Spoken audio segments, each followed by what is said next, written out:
Welcome in, everybody, to Fantasy Pros. It's time to talk about the waiver wire. It is me, Joey P, Joe Pisapia. That, of course, is Lauren Carpenter, and it's you.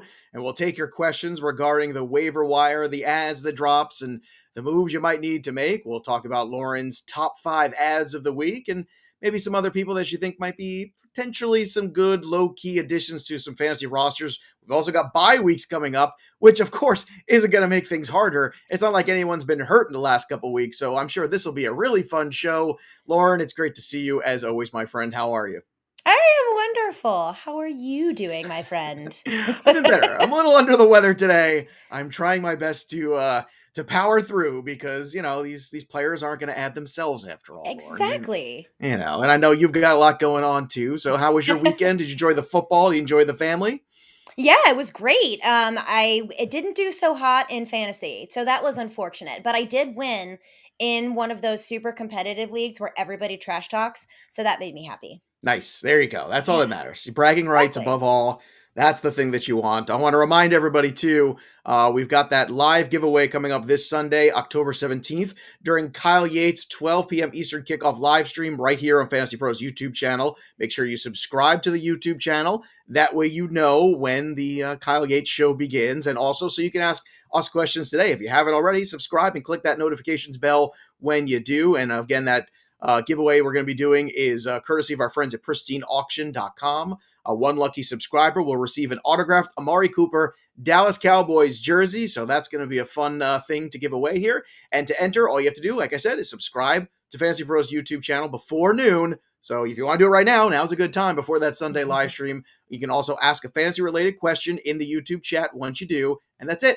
That's it. So easy. Click, ask. That's all you got to do. And again, that's thanks to our friends at Pristine Auction. Also, we're trying to look for last week's winner still of that Alvin Kamara jersey from last week. So Ooh, Robert Moore, if you are listening, Robert Moore, if you got friends who are listening, please get in touch with our Fantasy Pros customer service at mailbag at fantasypros.com. That's mailbag, MAILBAG. I don't know why I have to spell this, Chris, but fine, I'll spell it. Fantasypros.com with proof of your YouTube account so we can get you that jersey. By the way, Alvin Kamara jersey. That seems like a pretty good one. A good day for Alvin Kamara on Sunday, Lauren, right? you know what? It was a great day for everyone that I played against. Alvin, yeah, I played against a guy who had Jonathan Taylor and Alvin Kamara. How did that happen? I don't know, but yeah, that was wonderful. So Yeah, great. and on top of that all, a lot of people felt pretty good going into Monday night about the situations they had, only to get obliterated by Hollywood Brown, Lamar Jackson, Mark Mark Andrews. Andrews. Whew. So many Mark Andrews sob stories, so many. Yes. But let's kick things off with the waiver wire, and let's talk about who, regardless of position, is your number one ad this week when you're heading into week 6. As I mentioned before, bye weeks are here, so we got to start preparing for that a little bit. And to me, there's at least one big time talent that I think might have a huge impact on the rest of the fantasy season. But I'm curious, who is your top of the list for week 6? This is going to come as no surprise. It is Daryl Williams, running back for the Kansas City Chiefs. Now that Clyde Edwards-Helaire is out with an MCL sprain, thank goodness that's all it was, because that looked pretty traumatic when it happened over the weekend. So, yay, speedy recovery. Also, boo because he's hurt. But Daryl Williams, I also think he has some standalone value as well when Clyde Edwards-Helaire comes back, because there's the whole situation of this long season and extending Clyde Edwards-Helaire as long as they possibly can. So I like Daryl Williams first and foremost off of the waivers this week. What do you think of the matchup this week against Washington? That Washington defense certainly has not been as advertised. Nothing close to what they were last year. I don't think any of us really know why necessarily. They're not getting the pressure up front they did last year. You think they would because the front is the same. So I'm not sure what's happening there. Maybe they figured out the schemes and the things they like to do, and opposing teams kind of maybe have the book on them a little bit. But how do you feel about Williams' opportunity against Washington this week? I think he has the opportunity there. I don't love it as much as I would love another matchup, because I have a feeling this is going to turn into a shootout, because Kansas City Chiefs just bleed fantasy points to basically every position. So he absolutely has opportunity, but this could become another shootout situation where the Kansas City Chiefs are just trying to outscore their opponent because their defense is so deplorable. So there could shootout, maybe falling into end zone, but I think he's going to have volume. And that is really what we're looking at for fantasy football at the running back position specifically. So, I mean, there could be better matchups here, but you may not have a choice. So, Daryl Williams, no matter what. All right, so let's talk about how much you want to spend on Darrell Williams because Ugh. theoretically you should at some point in time get CEH back. And before the last 2 weeks, CEH was frustrating a lot of people as well. So I guess here's that question: how much of the fab that you have remaining are you willing to spend on Darrell Williams? This is tough because it's always going to depend on your particular league, how aggressive everybody is, how running back needy everybody is, whichever one is basically at this time of year. I don't mind going 20 to 25% of your fab. And the reason I say that even more aggressive if your league is very aggressive, because running backs are very difficult to find. They fall off of a cliff, and we are, I want to say lucky, but that's not really the right term here Mhm. because it's due to injury. So we don't ever want to wish injury on anybody, but there are opportunities here on the waiver wire. But Darrell Williams has season long sustainability, as opposed to some other names that we have on the waiver wire. So I don't mind starting at 20 to 25. That's a lot of T's. It's a 20 to lot. It's a lot of 25% alliteration there. of your 20 to 25%. I'm For delirious me, already. I'm going to throw another T into this mix. I'm going to throw Tony into this mix because that's Yes. my number one guy. And I had this conversation with Bogman and Yates, and they're both on your side. So I continue to be on this island by myself on Kadarius Tony. Do And you I need a don't know flag? why. I might need a Kadarius Tony flag at some point. It might try to punch me in the face. I don't know He's how my that's number going to two, if that makes you feel better. well, here's my question to you, and I'm going to ask the same thing that I asked the guys yesterday, which is when you're looking at the rest of the season, you're looking at the makeup of the Giants right now, right? They put big draft capital into Tony. All the other weapons right now are gone. Let's be honest. Right now, no one's healthy. No one's on the field. I don't expect to put up 25, 30 points every single week. But at the same time, is Tony a better long term investment as opposed to, let's say, Darrell Williams, who might have a shelf life here in these next upcoming weeks? I think that there definitely is a case to be made for Kadarius Toney having more season-long value. The only reason why I don't have him as my number one is because wide receiver depth is a little bit easier to find on the waiver wire as opposed to running back talent when you are literally just trying to scoop up the dregs is what we're looking at here, right? So Kadarius Toney also has a few things working against him. Sterling Shepard and Darius Slayton are slated, see what I did there, Very to nice. come back. Thank you. We don't know what's going on with Daniel Jones, and I understand that Mike Glennon does not suck. I mean, he's decent as a backup.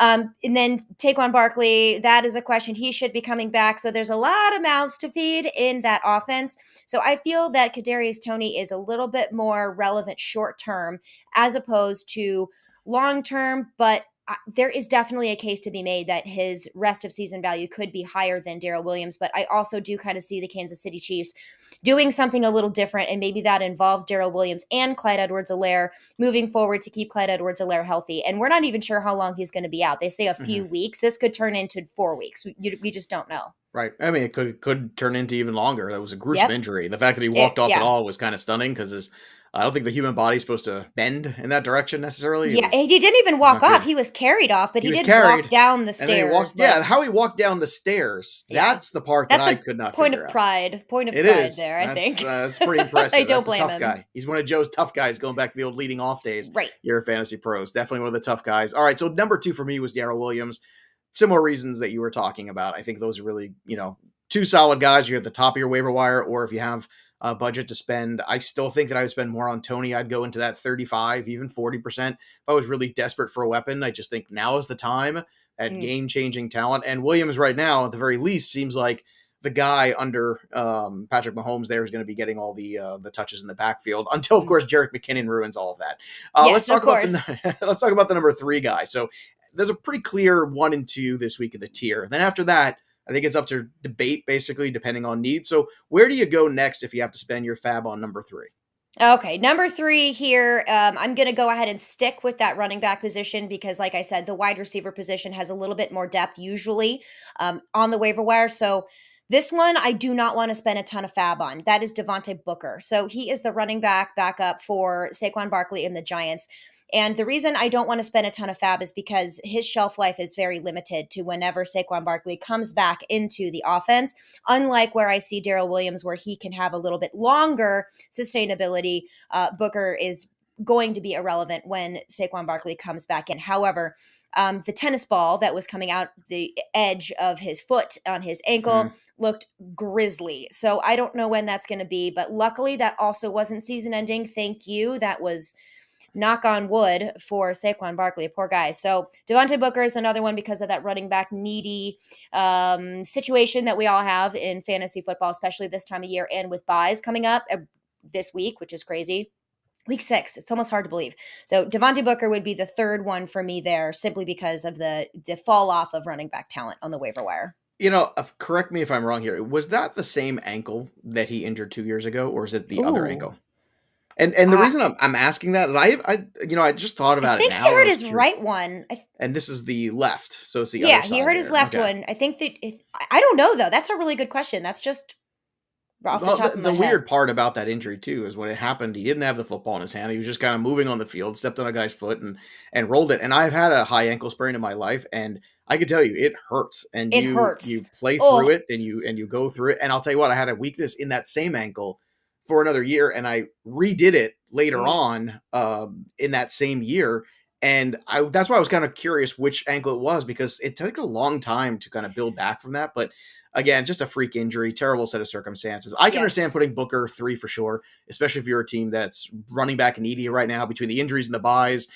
He did have 16 carries for 42 yards in this one. He was targeted 4 times for 3 receptions, 16 yards. The 2 touchdowns is really what gave him a pretty good day. Now, that's the thing. I don't know if we can count on that, but last year Wayne Gallman had some pretty good games there for the Giants. Can we get a Wayne Gallman run here for a couple Yeah. weeks, maybe out of Devontae I think Booker? you can. And I think you can. And the reason why is because we don't know what's going on with Daniel Jones. So if it's Mike Glennon, I don't know how much they're going to be relying on the passing game here. And it's going to be kind of a force fed into the run game just to not have as many turnovers as humanly possible. Not that I'm saying again that Mike Glennon sucks. Like, I'm not trying to put it into that kind of category. But if it is Okay, he Daniel knows. Jones, oh, stop it. He's a very long, he's a giraffe. He's He like, he's does. got He that real does. long neck. He's It got he's allows him got to like excellent swivel. vision in the Yeah, pocket. exactly. Yeah. It allows him to like see better. I love Mike Yes. Glennon. He's one of those guys that just he'll never quit football. It's wonderful. But if it's Daniel Jones, how much is Daniel Jones going to be running now? Because he was relying on his legs quite a bit. And after this concussion, are they going to try to scale him back a little bit from all those designed run plays or all those scrambles that he was doing? So again, that's going to go to the run game here with Devontae Booker until Saquon Barkley gets back. So that's one of the reasons I really like Devontae Booker. But the fact that he will be mostly irrelevant when Saquon Barkley comes back really limits how much fab I am willing to spend on Devontae Booker. But only if you are super needy. I 100% get it. It's always about team needs, and it's always about your league. But for me, that one's really tough. Short term, I think Devontae Booker is going to be worth it. But I would rather have Darrell Williams if I have the choice between the two of them because of long term sustainability.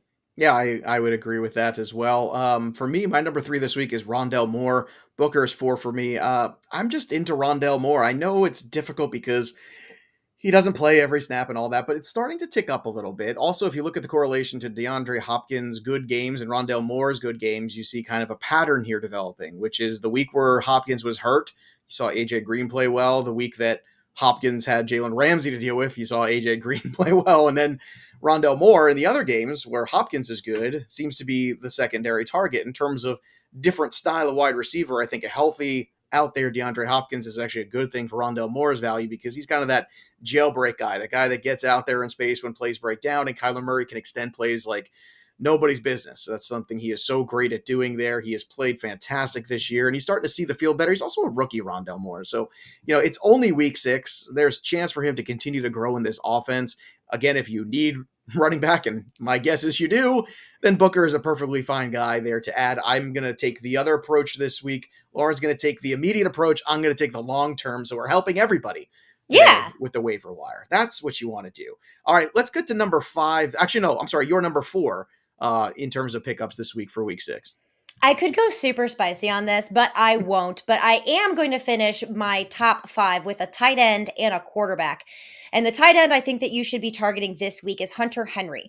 So we figured out, well, maybe we figured out, who knows, because it's Bill Belichick and the Patriots. But after Johnny Smith and Hunter Henry both scored a touchdown against the Buccaneers, it was like, oh, okay, well, which one is it going to be? Well, fast forward to last week, and it ended up being the Hunter Henry show. And Johnny Smith was on the field, but more of like in a blocking capacity. He only saw 2 targets, whereas Hunter Henry was involved. He got the touchdown. He got, I think, 8 targets. I don't know off the top of my head. I can actually look it up right here. It's right in I can front of look it me. up No, for it's you. We not. got it. I I've had the got it other here. ones on there, but not Hunter Henry.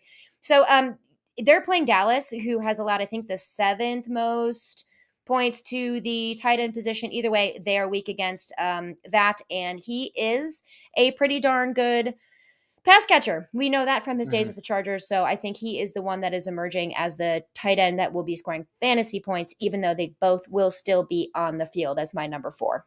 Last 2 weeks for Hunter Henry, 10 receptions, 13 targets over the last 2 games, and 2 touchdowns over that time, Yes. too. That touchdown's the big difference. And the Jonnu Smith experiment, I mean, I don't know why they paid him all that Poor money if Kyle. Hunter Henry's the guy. I don't get it. Like, I what's know. happening there? Why did they make that decision? I guess we'll never know. But Hunter Henry is looking certainly like Mac Jones' favorite tight end to throw the football to, and he's on the field more. So that's probably the guy you want there. He is my number 5 pickup Ooh. on the week. So all the same reasons for you. It's been a tough week for tight ends as people lost Kittle, people Oh. lost Logan Thomas. Oh. Gronk's health is still questioned, but Oh. Kittle's Kyle on a bye Pitts has a anyway bye this week. week. Oh Yeah, man, it's a yeah. tough one there. But at the same time, Lauren, when you're looking at the rest of these waiver wire pickups, who's your number 5 here on your list? My number five, which I don't understand why he's still available, but I get it. Especially if you're streaming the quarterback position, Taylor Heineke. I know he had a very poor showing against New Orleans. I think we all kind of figured that was going to happen. And when I say poor showing against New Orleans, I mean in a fantasy wise, he is full of grit and he is full of perseverance, kind of like an offshoot of our beloved, well, my beloved Ryan Fitzpatrick, which I absolutely YOLO. I love him so much. They're playing, like I said, the Kansas City Chiefs, and they bleed points to all positions, wide receivers, quarterbacks, tight ends. I really like Taylor Heineke. I think he is a fantastic. I mean, even in poor game script, I understand that last week was bad for him against New Orleans, but he also did really well against Buffalo, who was a terrible matchup. So if you're streaming the position, he's one I think that you absolutely have to target, especially in daily fantasy lineups as well, because his value is pretty decent. And this week against Kansas City, I love it even more. We'll get to the rest of your questions coming up soon. Don't worry, keep dropping them in there. And if you have a Keep question, dropping make sure you them. sign up at Fantasy Pros. Again, subscribe to Fantasy Pros YouTube channel. Click that notifications bell, and you can go ask a question of us, and we'll get to all of those in a second. For me, I'll take another quarterback we're streaming this week, and I can't believe I'm saying this, but Ben Roethlisberger against the Seattle Seahawks. I mean, it's the Seahawks. It's not so much Ben Roethlisberger so much as it is the Seahawks in this matchup. The offensive line played better this past week, perhaps a little bit time, starting to gel a little bit better. It's unfortunate to lose Juju Smith-Schuster, but in some ways, I feel like it kind of clears the deck a little bit for Claypool, who I think is a guy that they should be using more. So hopefully that trend will continue. The one you saw Najee Harris really have a big day, possibly his best game of the year so far. And I think you can stream Big Ben if you have to. And look, some of these deeper quarterback leagues, or in Superflex right now, this might be a guy you might have to start. And it's funny, neither of us mentioned Geno Smith, so I guess that says everything we feel about That was Geno. gonna be my spicy one. Oh, Was okay, was well, Geno Smith. spice it So up. Let's go. if you're in deeper leagues, I don't hate this because Geno Smith, when he came in relief of Russell Wilson when he got hurt, he actually scored more fantasy points that game than Russell Wilson did. Now, when he came in the game, he passed that eyeball test. And what I mean by eyeball test is that he was pushing it down the field. He did not look nervous. He was targeting DK Metcalf, targeting Tyler Lockett. We like these things not only for those ancillary pieces, but also we like that for the quarterback position as well. And literally, that interception that he threw was really Tyler Lockett's fault, if you will, because he tripped and fell over. Otherwise, Geno Smith could have had an even better day. So I don't hate Geno Smith, but I don't really love it. So that's why I kind of backed off the Geno Smith one. But if you're in deeper leagues, man, I don't hate it. I don't hate it at It's all. desperation time. Here's one for you. Would you play Geno Smith or Davis Mills this week if Oh, you had to pick between the two of them as your second quarterback? Let's who say are you they had playing Daniel this week? Jones. The Houston Texans are playing the Indianapolis Colts this week, And then who in and the Seahawks are Seattle's playing playing the Pittsburgh? Pittsburgh. Yeah. Oh, I might play Davis Mills. I don't like TJ Watt. I love TJ Watt, but if I'm a quarterback, I don't like TJ Watt because he is a beast. So, oof, on that one, I might do Davis Mills. All right, fair enough. I'll have a spicy one I'll throw out there too. I like adding Marquez Callaway this week because I think he can do it on the cheap. He's got a bye. He's had a couple good games in a row. When does Michael Thomas become the thing that we all feel good about? Like I feel like everyone's talking about that's okay. I'm going to get Michael Thomas back soon, and then Callaway goes away. 2018 I mean, was when that happened. yeah. I It's mean, it's a never going long to happen time. again. It's Well, never look, going to happen I again. want Michael Thomas to come back healthy. Believe me, I do. But in the meantime, you could add Callaway probably for pennies on the dollar this week Yeah. because he's got to buy. And you know what? If you need some wide receiver depth, I think that's a fun way to go. I want to ask you about some of the other wide receivers. We kind of hit the running backs. There's not too many out there. I think this week there's the main two we can really talk about. If you really want to add Khalil Herbert, okay, that's fine. I don't want to spend up big time on him. P. Ryan's on the COVID list, so that kind of hurts his value potentially Giovanni this week. Bernard. Oy. Giovanni Bernard. Oy. Giovanni Bernard. All right, Giovanni Bernard, another spicy If take there you're from. if you're in deeper leagues, Giovanni Bernard, he is a stash for me, not an immediate start. I want to see how much of this targeting in the red zone is going to be trend or fluky, and I wanted him in my back pocket in case of further injuries moving forward. I like him. I do. All right, big matchup for the Chargers and the Baltimore Ravens coming up this week. That should be a fun total theoretically. Yes. Also, we're getting closer and closer to Rashad Bateman possibly taking the field. He is rostered in, let's see, just 18% of leagues. Would you be adding Rashad Bateman this week? If I had room to stash, I might, but there are some immediate plays I would rather do if I needed them. Actually, the one player I would like to stash is Jamison Crowder. 39% rostered ish, and according to Yahoo Leagues, I believe, maybe that's ESPN. I don't remember. No, Either it's way, 35 in the consensus. They're on a buy yeah, this there we week go. too, so that's They're on another a interesting buy. ad. Mhm. He's a PPR monster, and with Zach Wilson being a rookie, there's a lot of learning curve still left to go, but he is a reliable vet that can get it done, and that does help spread defenses out. That makes Corey Davis even more valuable as well. So Jamison Crowder is one of those I really like to see, and I don't like seeing him on the waiver wire at all. And then there's also Tim Patrick. I mean, I feel like he's always on the waiver wire, but he produces these double-digit fantasy points, and he did it last week without even having to get into the end zone. Now, I know they're not monstrous, but if you need a spot start, Teddy Bridgewater has very few options, and one of them is going to be Tim Patrick, and Cortland Sutton is likely unavailable. So your next option here is going to be Tim Patrick, and I even like him more when Jerry Jeudy comes back because that allows even more, like I mentioned about Jamison Crowder, spreads out those defenses for Teddy Bridgewater to hit. So Tim Patrick is another one that I would rather have over Rashad Bateman. He's still a rookie. Marquise Hollywood Brown is there, and it took almost 3 full quarters to actually get him involved. And so I have no faith in what Rashad Bateman is going to be able to do this year. I'm going to throw you some stats, and you tell me if you want to add this player. Okay. Over the last 2 weeks, 8 targets, 8 targets. He's caught 13 of those 16 targets over the last 2 weeks. No touchdowns, but has finished in half-point PPR as wide receiver 33 and 35 over the last 2 weeks. Is this a player that you think might be worth an ad? He's rostered in less than 5% of leagues right now. Yeah. I like that target share. Who are we talking about? We're talking about Amon-Ra St. Brown Oh, of the Detroit the Lions. You tricked me. I did trick No you. Lions wide receivers. Well, no. hold on. With Khalif Raymond, and you've also got an injury to the third wide receiver there in that grouping. You're in a spot here where that target share might continue. And look, I understand he's not a sexy ad. We get this, but at the His same name point, is, but his fantasy is in not. PPR leagues in the last 2 weeks, 13 points, 14 points. I think we'll take that. I mean, he doesn't have any touchdowns, but still. Double-digit points right now, especially with bye weeks, to me, that's a guy worth considering adding. He's rostered in 3.7% of leagues right now. I get it. If you are desperate, I definitely get it. Me personally, I am staying as far away from the Detroit Lions wide receivers as humanly possible because next week it's going to be the TJ Hawkinson show and Amon-Ra St. Brown will be irrelevant. I obviously don't know that for sure. I don't have a crystal ball. And if I did, I would Obelize. I wouldn't be doing this. So that's just kind of how it is. I have no faith in it. I understand how some people can. I personally do not.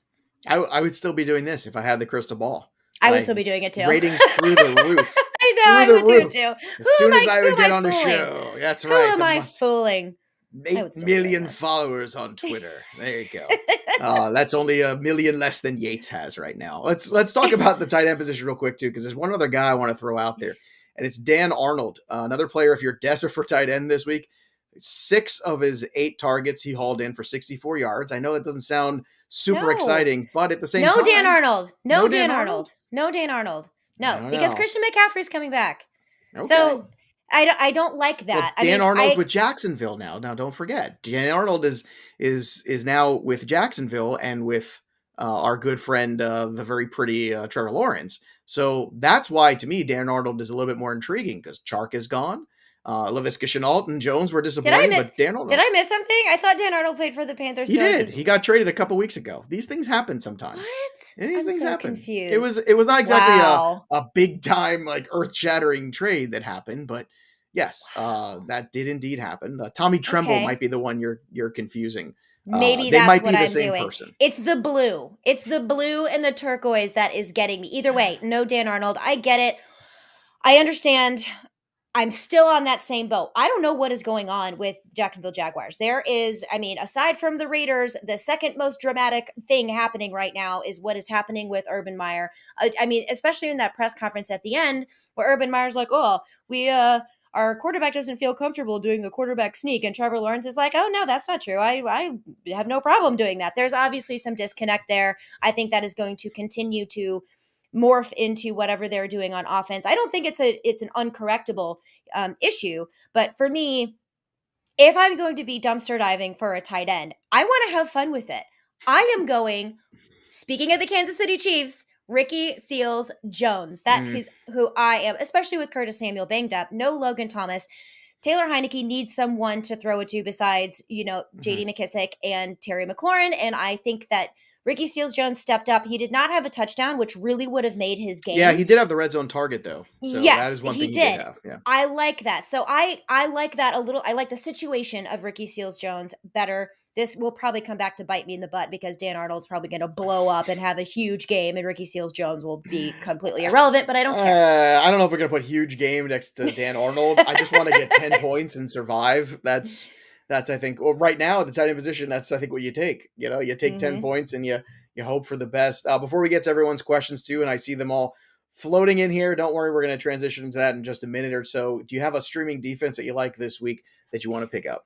I'm still like kerfuffled that I completely forgot that Dan Arnold was with the Jaguars. These Like things this is what happen. happens. This is what happens to your brain when you It's do not like that you're not all the on time. like 12,000 shows and I know. 12,000 places. I This mean, is come my on. fourth show just about waivers like today. So, Today. like, God, my brain is Well, going here's the real kaput. question. On how many of them did you mention not liking Darren Arnold because he played for the Panthers? That's the question. Probably all of them. I don't remember. Like Probably my he probably brain. didn't come up on another one except I me. don't I even want to know if bring you him did, up. but my earpods are right here. My AirPods are actually keeping my brain in my cranium, like I right here. hear That you. is how my cerebellum is still in my skull. It's because there's plugs right here to keep it there. But my streaming defense that I like, it's a little thin for me this week for streaming defenses, but that doesn't mean there isn't opportunity. But I don't love it. I actually have three, but the one that I no, I don't. Okay, I don't If even you need know. more Okay, time, I can filibuster because I I'll just filibuster can't. on the No, Bengals I do against your have favorite, three. the Detroit Lions. There you But go. see, Give me I the have a Bengals feeling against the that Lions. that's what I have on there. They're like 9% rostered. I totally get it. I have a feeling about the Lions this week. It's a gut call. I have absolutely zero numbers to back this up, but like I have a feeling the football universe and God has to help the Lions and Dan Campbell. Like this must happen. And I have a feeling it might be against the Bengals. And this will turn into like some shootout and Jared Goff will look like a Ferrari, instead of like the Prius that he drives around in the Motor City. I just have this weird feeling about it. But I think another one I like, Miami against Jacksonville. Like we were talking about their non-existent tight end, Dan Arnold, the mailman. Like I can't even believe I totally forgot about that. This is what happens. I Oh, can't you even gotta believe let it. you can't be so hard on yourself. These I know things happen. it's just funny. Whatever. It's all Also, right. Green Bay against the Bears. They have Right. allowed the eighth most points to opposing defenses. The Jags have allowed the second most points to opposing defenses. Miami's only 15% rostered, and the Lions just keep losing. I don't know if we have a God factor tool at Fantasy Pros. I'll have to talk to the guys about that and see if we can line that up in my playbook. The Maybe we good can. chi button. There's got to be something. All right, let's start talking about the questions here. Let's start with Yay! Airborne here first. Drop Marvin Jones for Kadarius Toney. That's a big Texas size 10-4 for me. And I'm not the prisoner of the moment guy. I'm not the guy that's always remember I'm the guy that said easy, don't blow the entire tank on Eli Mitchell. It might be frustrating. It's been a little frustrating. But here we're in a spot, it's week 6. I would like to drop somebody else besides Jones, but if that's the low person on the totem pole, I would do it for Toney just to see because I think this guy has league winning potential written all over him. He might not, but I think it's worth finding out. What are your thoughts on dropping Marvin Jones for Kadarius Toney, Lauren? 100% agree. I have warning flags out the wazoo when it comes to Jacksonville, like I mentioned. So I don't love it, but I understand the necessity of it. Just like do it real quick. Like, like ripping a band aid off, just like boop. And then you're like, okay, done. And I it's love this okay. next question from John H. Would you pick Hi, up John. Wentz or Washington quarterback for this week? Why can't were you afraid to spell Taylor Heineke? I don't know. I know Well, it's tough. Heineke's a tricky last It name. I is. I would have still, it's sometimes have to double Heineke. check how to It's spell it. Heineke. Yeah, The only I reason would I know it agree. It's is I fine with had me a high too. school gym teacher whose name was Mrs. Heineke. So I know how to spell it. And that's really the only reason why. And my hair is now coming out from the clip. There we go. Mine Woohoo. too. Way to go. Um, Heineke. yeah. Sorry We about were that, just having everyone. this conversation at dinner, my daughters and I, because we were talking about, because they have gym every day now in the middle school and things like that for my oldest daughter. And I told her when I was a kid, you have to wear a gym uniform and all this stuff, right? And the Yeah. things. And then I explained to them we had to wear the shorts over the sweatpants in the wintertime. And they were like, why would you wear two pairs of pants? And I said, I don't know. I felt like Joey from Friends, where he has to wear all the pants and all of Chandler's clothes, but yet we had to do that. Did you have any weird stuff in your schools, like middle school or high school, where like the gym attire was weird or standard issue? Allow me to fill you in on my life. I Oh, went oh to a boy. private Catholic all girl school for Ah, 12 years. So you want to explains a talk lot. about weird crap we had to wear? Trust me, I could go on and on. We do not have enough time on this show. All right, fair enough. Let's move Mm. on to Jeff here. He's got 87 of $100 left in Fab. Jeff has been Ooh, very, very patient here. conservative. Yeah. Yeah. How hard do I bid for Kadarius Tony? I would go into if I had to get him at 40 something, I would get him at 40 something. That's where I'm at. It depends on, look, Jeff, for me, it depends on what's going on with the rest of your team. Yes. Obviously, if you've got this little Fab, things seem to at least be going very well, or you're just obstinate, one of the two. But I'm going to guess things are just going very well. This is an opportunity to just rich get richer kind of scenario for me. I would go up to the 40s. I would go, I mean, I know I'm on the crazy end of this, but maybe you can kind of talk me down off the ledge and be a little bit more reasonable on the Tony price. 87 out of 100. How much you bidding, Lauren? 30 to 38. Okay, that's That's what I fair. would do. Yeah, but this is assuming that John, it's John, right? It's somebody. I can't This is remember who said it. Jeff. Jeff Jeff, excuse me. Redfern. Excuse me, Jeff, my bad. I should know that. It's my husband's name. If you are safe at running back and you have plenty of backups that can fill in there, you really want to you get that upside for Kadarius Tony. Yes, then I think up to those 40s, I think you can do. For me, it also depends on your league, but 30 to 38, I say 38 because at 30 to 35, someone's going to bid like $36, you know what I mean? That's how it goes. So Mhm. 30 to 38. I'll Yeah, put the all right, that 38 is out there. fair. Uh, Next is Tony K. Drop Kenyon Drake for Devontae Booker. I think if you absolutely need to start a running back in the next week or two, that's a no-brainer, right? Yeah, it is. Sadly, I loved Kenyon Drake coming into the year, especially with $11 million guaranteed only over 2 years. You'd figure that there would be a little bit more usage, but who knows what's going on with the Raiders right now? A whole other can of worms in that situation. And it's very clear that Peyton Barber is the backup to Josh Jacobs. So, really, what are you holding on to him for? Hmm. So, yeah, you need someone who is going to start and have volume, and that is not Kenyon Drake. That is Devontae Booker right now. Although, if you can drop Kenyon Drake for Daryl Williams, I would do that one instead.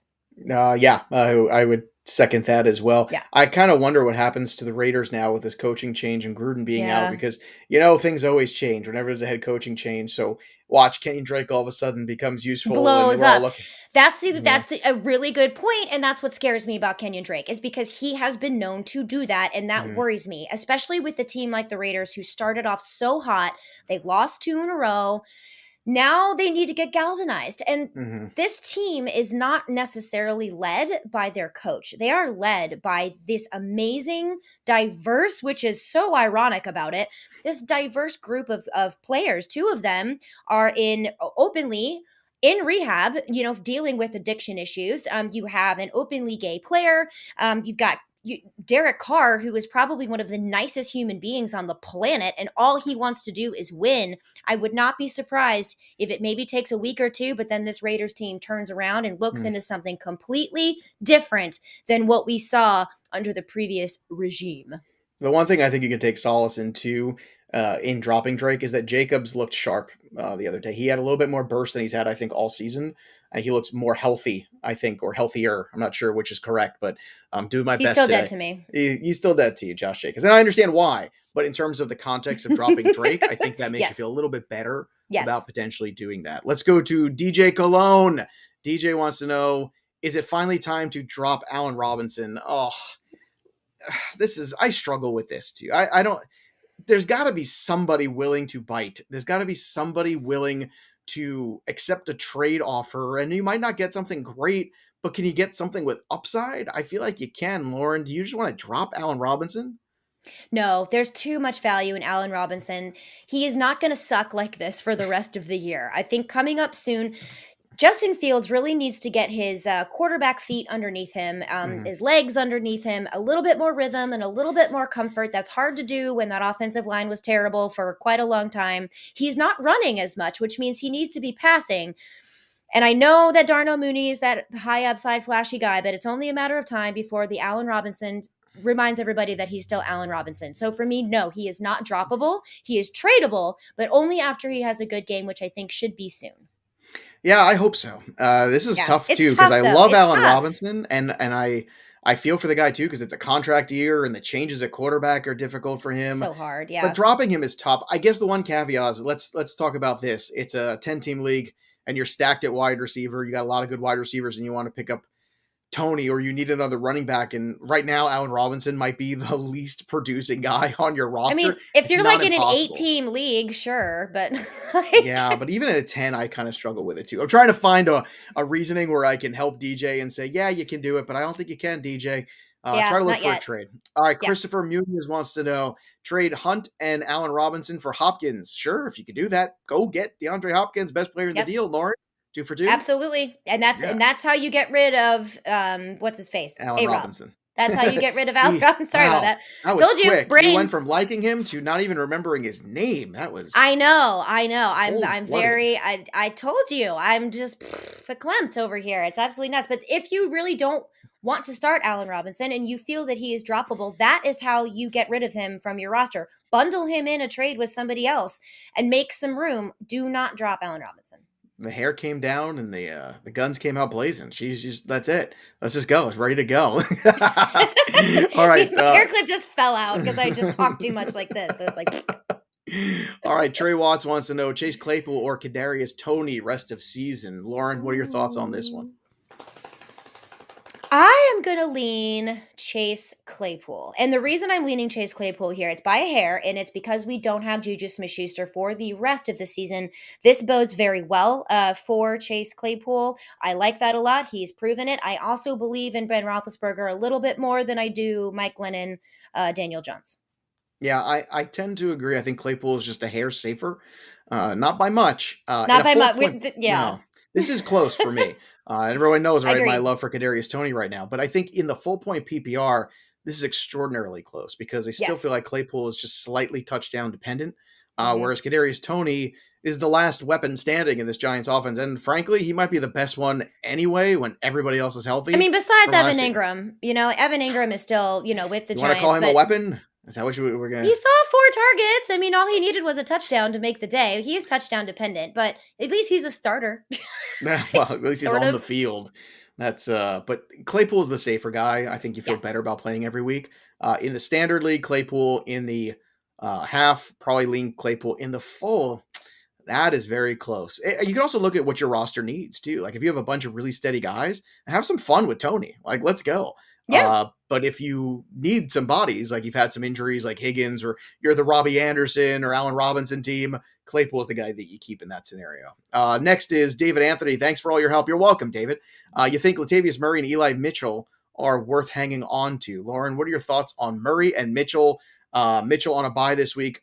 Murray in a really good theoretical matchup, but I don't know, man.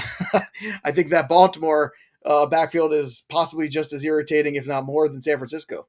You're literally talking about the same annoyance for this teams, right? Like this is why I wanted to stay away from San Francisco and Baltimore completely because of this type of situation. Eli Mitchell, yes, I do believe that you can hang on to Eli Mitchell because Kyle Shanahan seems to have an undying love for him and apparently despises Trey Sermon.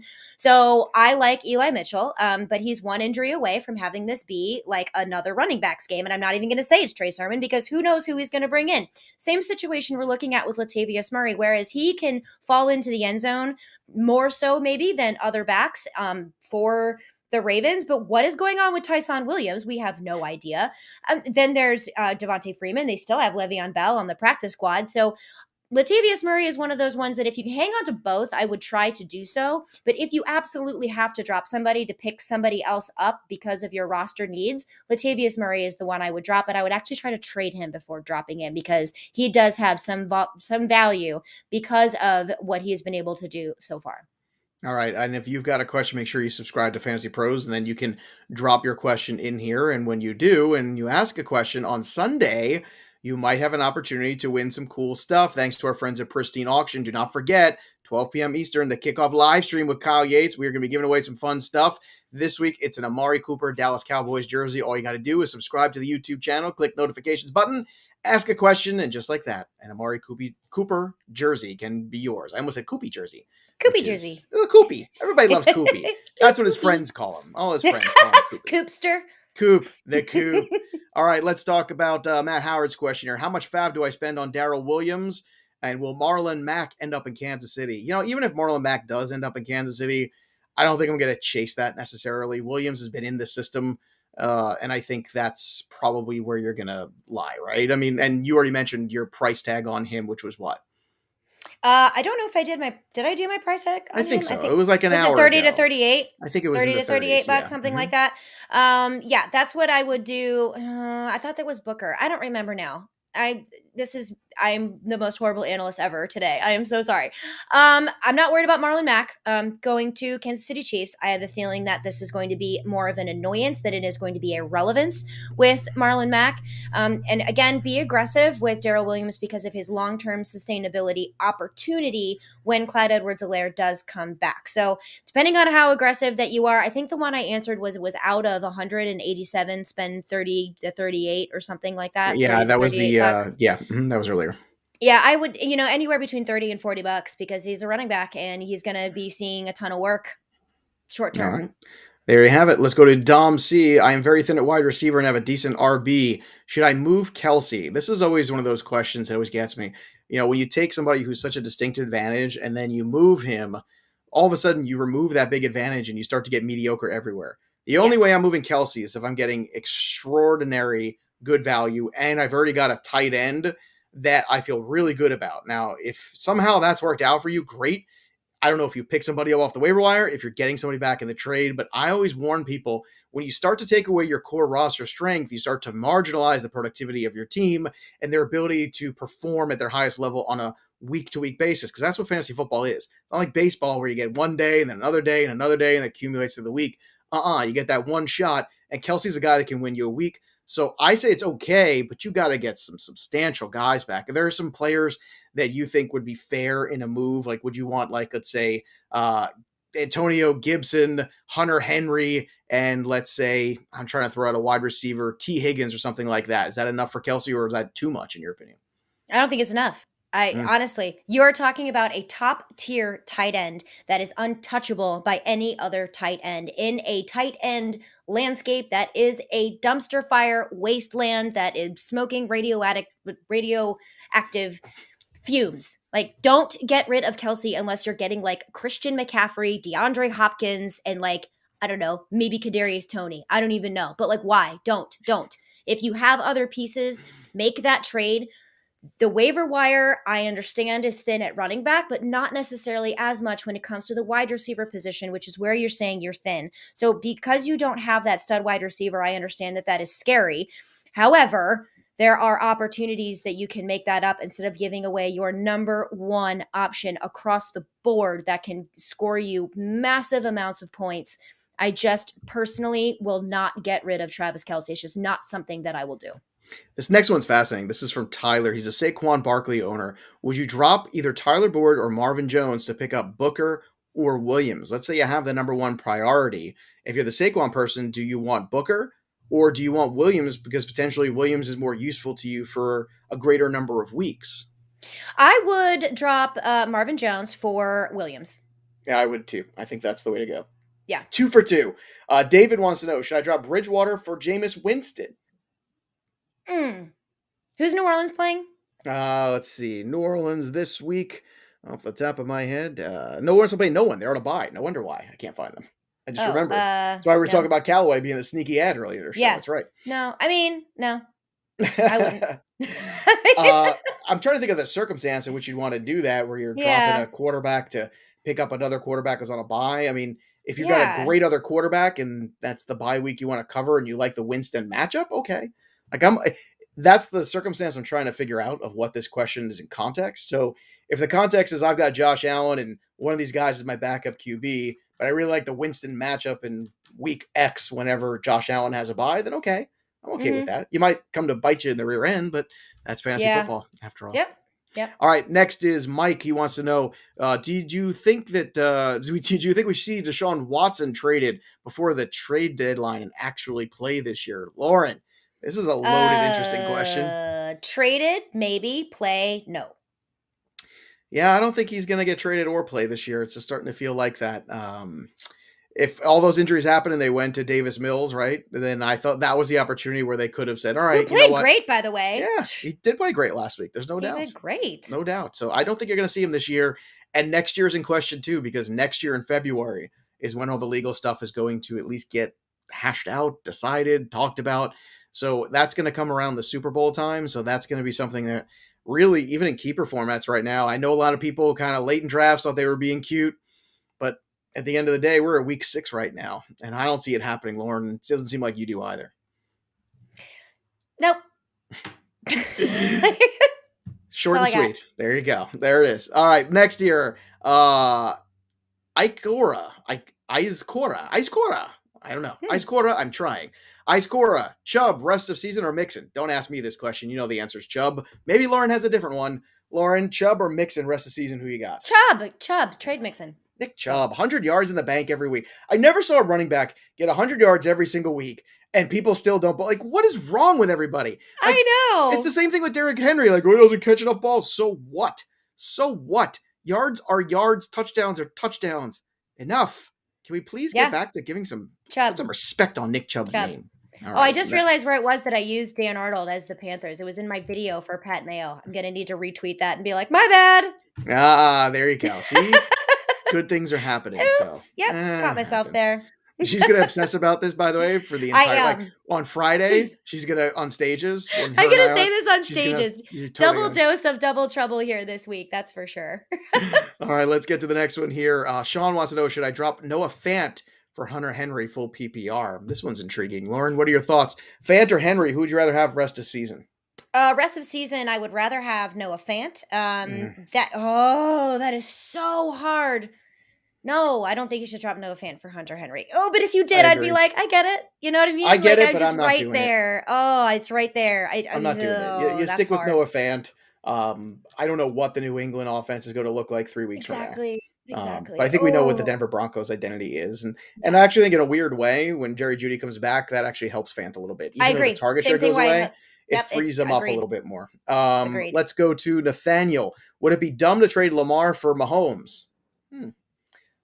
Your thoughts, Lauren? Lamar or Mahomes? Who would you rather have rest of the season? Interesting. Okay. I think I know my answer to this. I think it might surprise you. I don't think it's dumb at all. I think now is the time if you were ever had a chance in, HE double hockey sticks to get Patrick Mahomes, it's now. So if you really want Patrick Mahomes, I don't hate this at all. I really don't. He's not playing very well, but I think that is something that's fixable. So sure.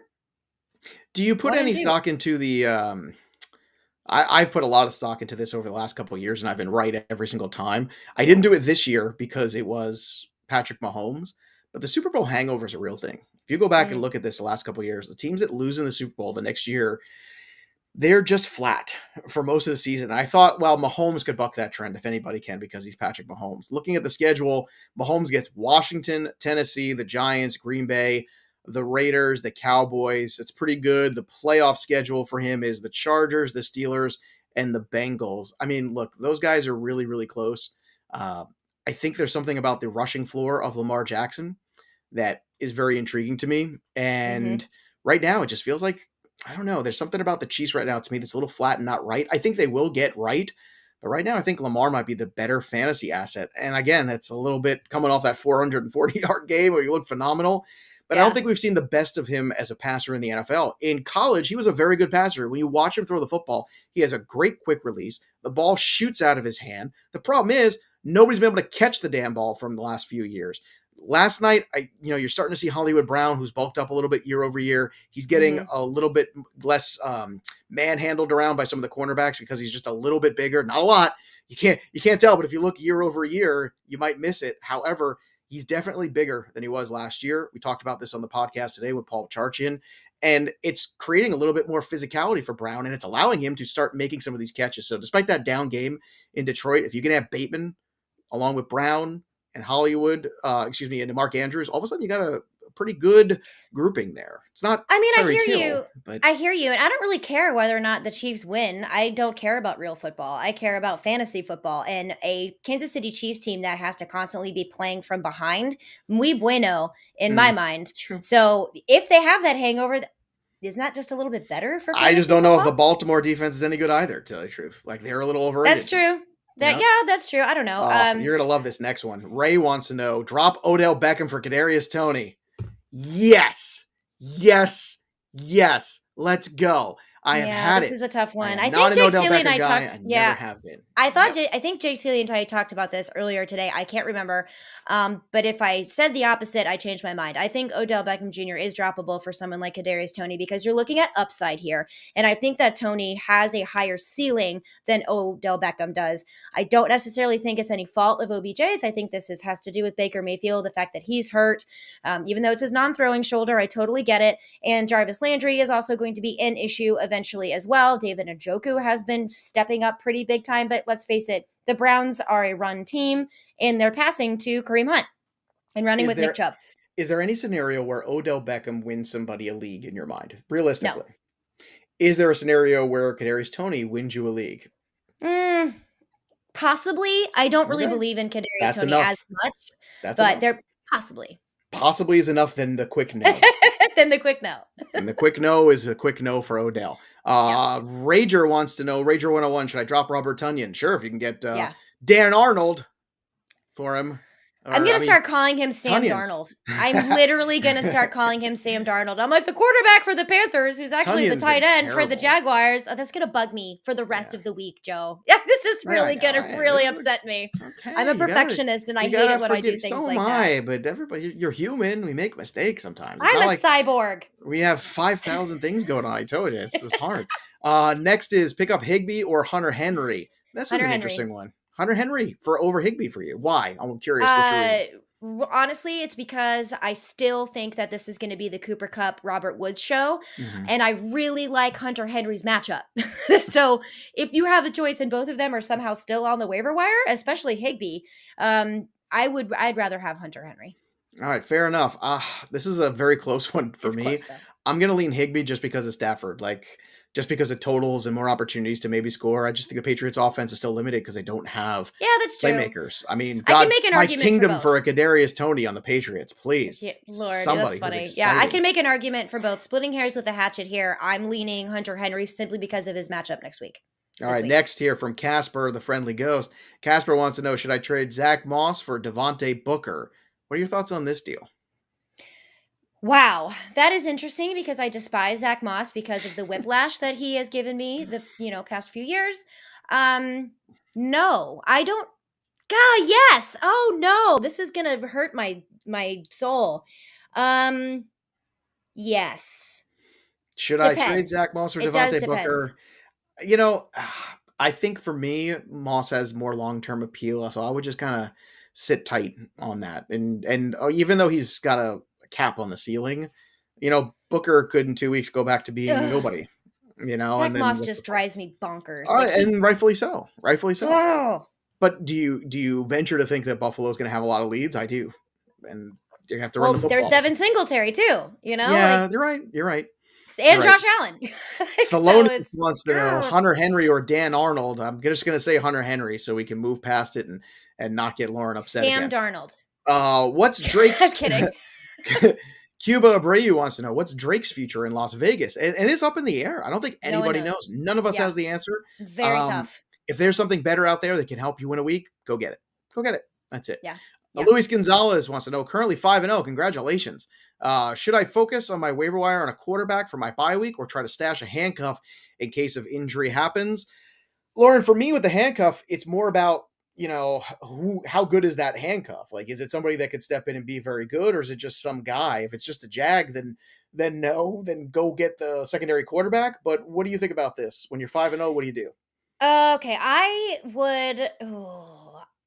would get a quarterback. And the reason I'm going to go ahead and stash that quarterback is because you never know which handcuff or insurance policy is going to be the one that hits. You are guessing on a possible injury. Whereas your quarterback, you can plan for whatever matchup they have based on a bye week you know is coming. All right, fair enough. Darwin Mendez. I have Justin Jefferson and Carolina defense. Should I pick up another defense to replace Carolina this week? Well, it depends. Carolina defense has looked a little bit more human these last 2 weeks against Mm. Dak Prescott and Jalen Hurts. It's pretty easy when you're playing Zach Wilson, Davis Mills, and some other guys the first 3 weeks. I still like the Carolina defense, but if you can pick up Green Bay, as Lauren alluded to, if you can pick up Cincinnati, I am perfectly fine with that. How about you? Yeah.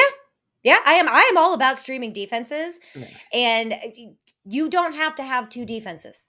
Don't No, need to and do it. and you don't look, and Carolina's defense isn't like this, oh my God, must drop defense. You've already done very well Mhm. in what 3 of the 5 matchups if you had Carolina. So, congratulations to you. Michael Decker Jr., is it time to drop Trey Sermon? This breaks my heart, but I think the answer is yes, Lauren. I know, same. Although now watch, because of Kyle Shanahan, he'll have a huge week. Youngster Joey, should I grab Jeff Wilson Jr. or is there somebody better for my IR spot? Gallup, if he's floating out there, I think will be better. Hmm. I have no problem with picking up Wilson. If Jerry Judy's out there, certainly Jerry Judy. But those are the only names I think that pop to me more than Wilson. How about you?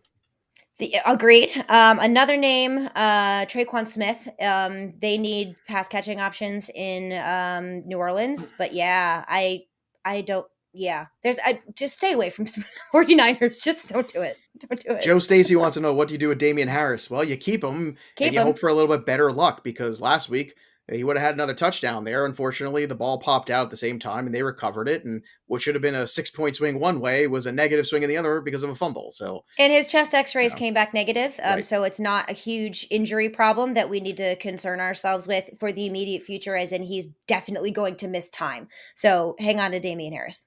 All right, Michelle is up next. Michelle, continue to ride Hawkinson or pick up Hunter Henry.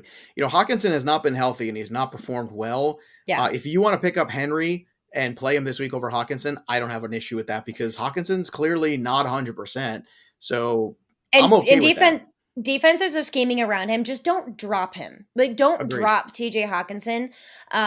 Trade him. He's got trade value if you have Henry or you picked him Yes, up or you it's can only a trade him. matter. It's right. It's only a matter of time before defenses are going to have to start scheming against Amon-Ra St. Brown and then, DeAndre Swift and then Jamal Williams. Both of them are fantastic pass catching backs, which then will open up TJ Hawkinson. So it's when that is actually going to happen, but he may be turning more into a streaming tight end, but he's not a tight end that you can drop. But he is someone that maybe you would want to bench in favor of a really good matchup like Hunter Henry has. I just wanted to be clear on that. You're not dropping TJ Hawkinson. Andres wants to know, finally, time to drop Ayuk for anyone. Yes. This is probably 2 weeks Yeah. ago, I hate it. unfortunately. But But yeah. yeah, I mean, hate it. I love this is Ayuk. always frustrating whenever you have a player who has a great finish to a season and you get very excited about him the next year and there's no reason for him not to be good and then they just don't show up. It doesn't happen very often. So this is kind of You know, puzzling. and especially when George Kittle wasn't there, you kind of expected a good performance from Ayuk, and it didn't happen. It's Mhm. like Kyle Shanahan has something against Trey Sermon and Brandon Ayuk. What did they And, do? and and Did yet they he TP drafted his Trey on? Sermon ahead of Eli Mitchell. So go figure. How Yeah. is that even the Oh, Kyle Shanahan suffers a little bit from boy genius syndrome, I think sometimes. It's the same thing Mm, that kind of plagued, I think, Sean McVay, and all of a sudden, you get checked a little bit, you have some losses, you start to go back to the drawing board and remember what made you so good, and then you get a real quarterback, and a real quarterback kind of fixes a lot of the ills. But I think Shanahan's a little in this boy genius thing. They had a great run a couple years ago. They got to the Super Bowl. They lost the Super Bowl. mm-hmm. And I think ever since they kind of been, I don't know, maybe reading the press clippings a little bit too much. I don't know. 49ers Maybe. right now frustrating. Like, what do you feel good about besides Deebo Samuel when it comes to the 49ers in fantasy? Sort of Eli Mitchell. Okay. Sort of. It's That's fair. it. Yeah. I mean, Not a even very George ringing Kittle worries endorsement. me. No, you Even should. George Kittle's very, very worrisome right now. Kittle's another one too. As a football player, I love him as a fantasy Oh, asset. love him. I zero shares, zero shares of fantasy asset. He doesn't score a touchdown. He's hurt every single year. I don't understand why he was in that same conversation with Kelsey and Waller. He's just not, and Yeah. he's much closer to. And you can go back and look at all the podcasts and the drafts, the mock drafts. We talked about that. To me, he's way closer to the Mark Andrews group than he was the Darren Waller group. So at the end of the day, this is coming home to roost. Last one, and this might be the most important one before we head out here for today. Pedro, stash or trade Miles Sanders and Mike Davis? Let's take them one at a time. What are you doing with Miles Sanders? Trading. You think he has value? No, trade him right now. Wait until he has a good game and then trade him.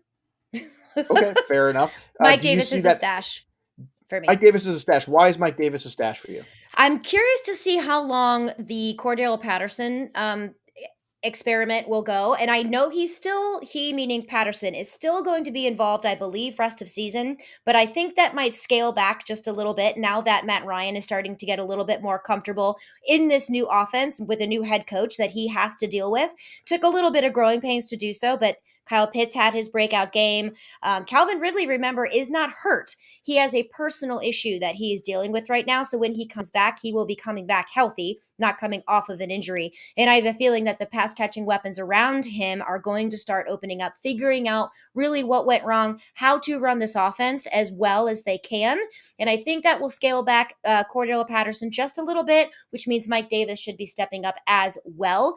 He is the pass blocking running back, though. That's the only thing that really stinks. But he is one of those guys who's going to be on the field and has an opportunity to score touchdowns when they're in the red zone. I'm agreeing with you on holding Mike Davis. Sanders is the guy you have to trade now because he plays Oh, you Thursday say night against now? Tampa. And that's Oh, not going to help yeah. his value. It's Hmm. only going to make it worse. Right now, people look at Sanders and they say, well, we're not that far Over removed from a five guy who weeks of was a crap. 5 weeks of Yeah. crap, a RB2 in terms of It's a draft good point. stock. Maybe it's a good buy low. People don't pay attention to the schedule. It's a good I point. have not been impressed. Who would have thought that the Doug Peterson leaving would mean a worse situation for Miles Sanders? But alas, that's kind of where we're at. I think Jalen Hurts kind of curbs his value a bit. Yeah. Kenneth Gainwell curbs his value a bit. So I think Sanders has Called more it. value on the open market. Called it, everybody. I'm going to do a victory lap for this one. I have For been which, off the Miles Sanders train for a long yeah, time. you and me both. And I understand why people wanted to buy back in. It was good Of logic. course. But Yeah. unfortunately, good logic doesn't always work And out. he's So. such a talented running back, too. I mean, that is Mhm. not taking anything away from Miles Sanders. It's just, he's always in these situations. It sucks. All right, we're going to call it a day. Make sure you follow Lauren over on Twitter at Stepmom Lauren and go check out all the great content we have for the waiver wire over on Fantasy Pros. We got the articles, we got the tools, we got my playbook.